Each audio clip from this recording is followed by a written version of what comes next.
भाजपा की केंद्र सरकार के 9 वर्ष पूरे होने पर भाजपा की रामलीला मैदान में हुई रैली में भाजपा के प्रदेश अध्यक्ष चौधरी भूपेंद्र सिंह ने कहा कि प्रधानमंत्री नरेंद्र मोदी के कार्यकाल में जनता बेहद खुश है। मोदी ने जो भी वादे किए थे वो सब पूरे किए गए हैं। साथ ही उन्होंने देश में बीते 9 वर्ष की उपलब्धियों का जिक्र किया तो विपक्षी दलों पर भी निशाना साधा। उनके निशाने पर आमतौर पर सपा रही। चुनाव हुआ, जब जब चुनाव हुए लगातार हम जीतते रहे और हमने हमेशा कहा हमारी सरकार आएगी, हमें आप चुनाव जिताओगे तो मुरादाबाद में भी एक विश्वविद्यालय खोलने की प्रयास करेंगे। लेकिन भाइयों बहनों, गर्व की बात है कि माननीय मुख्यमंत्री जी ने बजट में इस बार मुरादाबाद में भी विश्वविद्यालय की व्यवस्था की। बजट में पैसे, धन का आवंटन किया गया। मुरादाबाद, देवी पाटन और मिर्जापुर में सरकारी विश्वविद्यालय खोलने का रास्ता प्रशस्त हुआ है। ये हमारे लिए हमारी सरकार का कमिटमेंट, चाहे बिजली का क्षेत्र हो, चाहे पानी का क्षेत्र हो, चाहे सड़कें हो। भाइयों बहनों, आज मुरादाबाद सहित पूरे देश भर में, प्रदेश में सड़कों का जाल बिछा हुआ है। आप देखो, दिल्ली आपको जाना है, रामपुर जाना है, आपको संभल जाना है, आपको बिलारी जाना है, अलीगढ़ जाना है। हमने बेहतर रोड की कनेक्टिविटी अपने मुरादाबाद से और देश के अन्य भागों को जोड़ने की प्राप्त की है। भाइयों बहनों, चाहे देश का विषय हो, उसकी चर्चा भी कई लोगों ने भी की। दुनिया में भारत का सम्मान बढ़ा।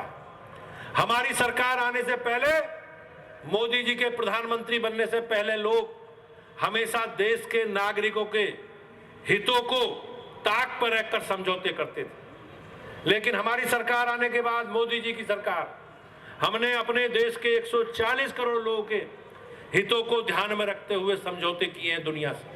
जो भी व्यवसायी समझौते हैं, व्यापारी समझौते हैं, भाइयों बहनों, देश के नागरिकों के हितों के। आपने अभी देखा होगा, रूस में, यूक्रेन में युद्ध हो रहा है और युद्ध में दुनिया ने रूस पर प्रतिबंध लगाए और कहा कोई भी रूस से व्यापारिक संबंध नहीं रखेगा। लेकिन हमारे देश के प्रधानमंत्री जी का कमिटमेंट है और उन्होंने कहा हमें अपने देश के नागरिकों के हिसाब से समझौते करने का अधिकार है, अपने नागरिकों के हितों के हिसाब से समझौते करने का अधिकार है। और भाइयों बहनों, हम रूस से सस्ता तेल आज खरीद रहे हैं, हमारे सस्ता तेल आ रहा है। यह कहीं ना कहीं भारत की बढ़ती हुई ताकत का ही प्रतीक है। आप देखे होंगे भाई, भारत के प्रधानमंत्री जी के अभी न्यू पापुआ गिनी के दौरे के अवसर पर वहां के समकक्ष राष्ट्रीय अध्यक्ष ने सार्वजनिक रूप से उनके पैर छूकर सम्मान किया। वो भाइयों बहनों, मोदी जी का सम्मान नहीं है, वो हमारा आपका 140 करोड़ लोगों का सम्मान। वो कहीं ना कहीं भारतवर्ष के 140 करोड़ लोगों का जो सम्मान है, भारत में 140 करोड़ लोगों की जो प्रतिष्ठा, मान सम्मान बढ़ा है, उसी का ही परिणाम। कोरोना जैसी वैश्विक महामारी निपटने के लिए माननीय प्रधानमंत्री जी और माननीय हमारे मुख्यमंत्री जी के प्रयासों की सराहना दुनिया में से क्या होगा। लेकिन देश के प्रधानमंत्री जी और मुख्यमंत्री जी का संकल्प है कि हम लोगों ने वैश्विक महामारी को कम संसाधन होते हुए भी उस पर विजय प्राप्त करने का काम किया।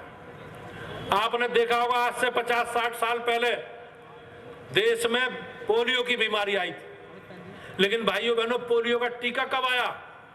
जब दुनिया से पोलियो समाप्त हो गया। और हमारे लिए गर्व की बात है, कोरोना की वैक्सीन दुनिया के विकसित देशों के साथ आई है। भाइयों, मैं अपने देश के वैज्ञानिकों का अभिनंदन करता हूं और देश के प्रधानमंत्री जी का जो राजनीतिक नेतृत्व है, उनकी जो दृढ़ इच्छा शक्ति है, उसी का परिणाम है कि बगैर किसी भेदभाव के 220 करोड़ से भी ज्यादा लोगों को वैक्सीन की डबल डोज लगवाने का काम करके सरकार ने फ्री में वैक्सीन लगवा करके देश के नागरिकों के, अपने माता भाइयों बहनों के जीवन को सुरक्षित करने का काम भी सरकार ने किया। और हमने 100 देशों से अधिक वैक्सीन का निर्यात करने का काम किया गया। ये दुनिया की ताकत। भाइयों बहनों, हम गरीब नहीं, हमारे जैसी प्राकृतिक संपन्नता कहीं नहीं है, हमारे जैसी जमीनें कहीं नहीं। लेकिन भाइयों बहनों, उसके बाद भी हम दुनिया में देश के लोगों ने जो हमारे आपके हितों को ध्यान में न रखकर जो समझौते किए तत्कालिक परिस्थिति के हिसाब से, उन परिस्थितियों के कारण देश कमजोर है। आज मोदी जी भाइयों बहनों उसी पर काम कर रहे हैं। आज आप देखेंगे कि देश के विकास के लिए और जो गरीब कल्याण की योजनाएं, अंतिम छोर पर बैठे व्यक्तियों के लिए लाभकारी योजनाएं, सब पर सरकार काम कर रही है। और जो हमारे आधारभूत ढांचा है, बिजली, पानी, सड़क, शिक्षा, स्वास्थ्य, उस पर भाइयों बहनों बहुत अच्छा काम सरकार ने किया है। हमारी सरकार आने से पहले बिजली नहीं आती थी, कुछ जिलों में बिजली आती थी, वीआईपी कल्चर था। लेकिन योगी जी की सरकार आने के बाद 2017 सरकार ने बिजली के वितरण की पारदर्शी व्यवस्था लागू, और हमारी सरकार ने सभी महानगरों में, जिला मुख्यालयों में 24 घंटे बिजली, तहसील केंद्रों पर 22 घंटे बिजली और ग्रामीण क्षेत्रों में 18 घंटे बिजली की पारदर्शी वितरण की व्यवस्था लागू की है। और मैं निश्चित रूप से कह सकता हूं कि आज बिजली के वितरण में, बिजली की सप्लाई में एक बेहतर व्यवस्था सरकार ने की। भाइयों बहनों, जो हमारे कोर एजेंडे से जुड़े विषय थे, चाहे धारा 370 हो, कॉमन सिविल कोड, राम जन्मभूमि, उनके निशाने पर खास तौर पर सपा रही। इस दौरान रैली स्थल पर भाजपा जिंदाबाद और नरेंद्र मोदी जिंदाबाद के नारे गूंजे। भाजपा प्रदेश अध्यक्ष चौधरी भूपेंद्र सिंह ने कहा कि देश के नागरिकों के लिए सौभाग्य की बात है कि उन्हें नरेंद्र मोदी जैसा प्रधानमंत्री मिला। उन्होंने कहा कि भाजपा ने लोकसभा चुनाव की तैयारी तेज कर दी है और प्रत्याशी चयन की प्रक्रिया भी पूरी हो चुकी है। उन्होंने फिर भाजपा की सरकार बनाने का आह्वान किया। साथ ही मुरादाबाद जनपद के प्रभारी मंत्री और कैबिनेट मंत्री जितिन प्रसाद भी केंद्र सरकार के 9 साल पूरे होने पर उनकी उपलब्धियों को गिनाते नजर आए। ये प्रधानमंत्री जी, मुख्यमंत्री जी और प्रदेश अध्यक्ष जी की देन है जो ये कार्य यहाँ होंगे, और लोक निर्माण विभाग कोई कमी नहीं आने देगा। मुरादाबाद जनपद के विकास के लिए धन की कोई कमी नहीं होगी। एक सड़क, गिरीश वर्मा जी सुन रहे ना, कुंदर की डीगापुर रतनपुर कला पाखवाड़ा मार्ग 62 करोड़ रुपए से चौड़ा होके बनाया जाएगा। जयपाल जी, आपका इसमें योगदान है। कि मुरादाबाद में जाम की स्थिति बहुत होती है, तो यहाँ पर एक फ्लाईओवर का निर्माण होना चाहिए। मुरादाबाद शहर के लिए होना चाहिए कि नहीं होना चाहिए? अगर इतने में हल्के बताओगे तो कुछ नहीं बन पाएगा। रामपुर में बन जाएगा, बता दे रहा हूं। अरे फ्लाईओवर होना चाहिए कि नहीं होना चाहिए? तो उसके लिए अध्यक्ष जी सर्वे करवाते हैं, विभाग को निर्देश देता हूं कि यहाँ पे डिटेल्ड प्रोजेक्ट रिपोर्ट बनाएं और सुनिश्चित कराएं कि विभागीय दृष्टि से इंजीनियर तय करें कि कहां जाम और कहां फ्लाईओवर बन सकता है, कि किसी को भी जल के लिए हाथ नहीं फैलाना पड़ेगा किसी के सामने। बिजली जो चंद वीवीआईपी जनपद हुआ करते थे वहां पहुंच जाती थी, मगर आज प्रधानमंत्री जी के नेतृत्व में, मुख्यमंत्री जी के नेतृत्व में उत्तर प्रदेश में हर जनपद वीवीआईपी है। तो मैं ज्यादा नहीं बोलूंगा, मगर हमारे गिरीश जी ने बोला है कि आचार संहिता नहीं है। बिल्कुल नहीं है। मैं इतना कह सकता हूं कि यह जितिन प्रसाद का कुछ नहीं है, ये प्रधानमंत्री जी, मुख्यमंत्री जी और प्रदेश अध्यक्ष जी की देन है जो ये कार्य यहाँ होंगे, और लोक निर्माण विभाग कोई कमी नहीं आने देगा। मुरादाबाद जनपद के विकास के लिए धन की कोई कमी नहीं होगी।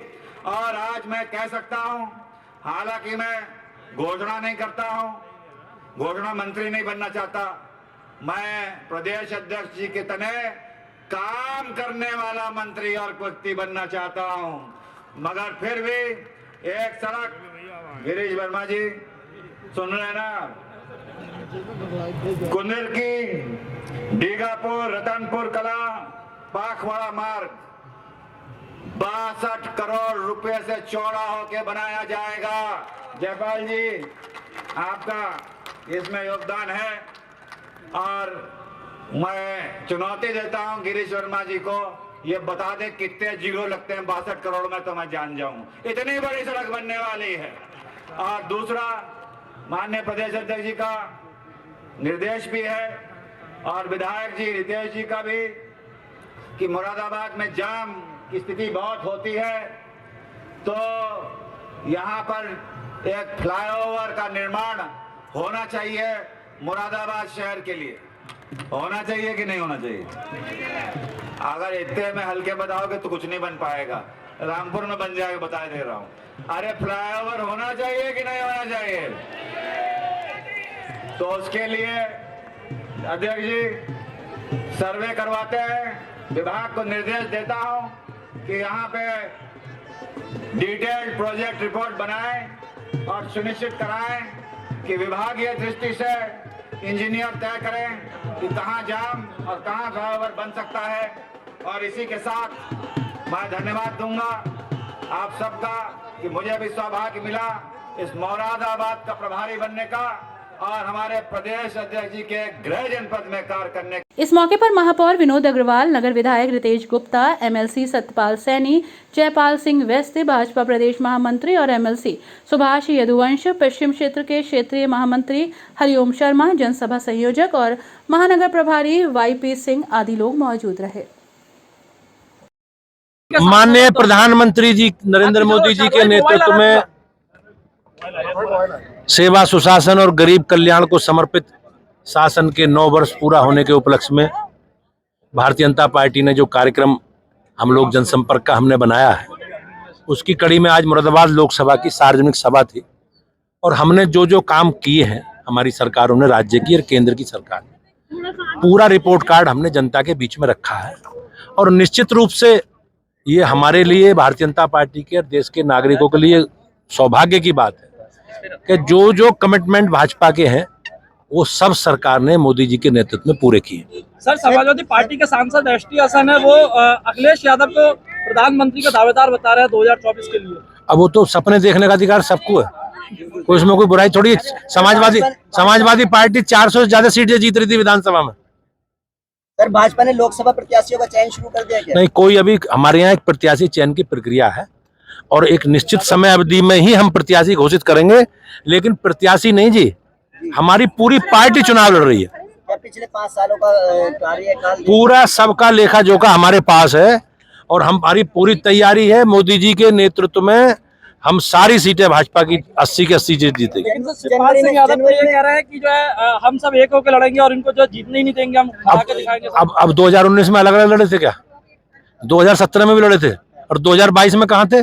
और जो उनके गठबंधन के सहयोगी हैं वो जरा उनसे पूछो, कहाँ है बहन जी, कहाँ है राहुल गांधी, कहाँ है ओम प्रकाश राजभर? सर, जनवरी में राम मंदिर का उद्घाटन होने की संभावना है? हमारे लिए गर्व की बात है, देश के 140 करोड़ नागरिकों के लिए गर्व की बात है कि हम सब लोगों के जीवन काल में भगवान श्री राम के जन्म स्थान पर भव्य राम मंदिर का निर्माण हो रहा है और हम रामलला को उसी रूप में देखेंगे। 15 जनवरी से सर, कल योग दिवस मनाया जाना है, मदरसों के अंदर भी योग दिवस मनाया जाएगा। इसको लेकर के कई मुस्लिम संगठन और योग जो है वो विरोध कर रहे हैं। योग हमारी संस्कृति का प्रतीक है, हमारी विरासत है योग, और हम सब लोग मिलकर उसको मनाएंगे। नमस्ते।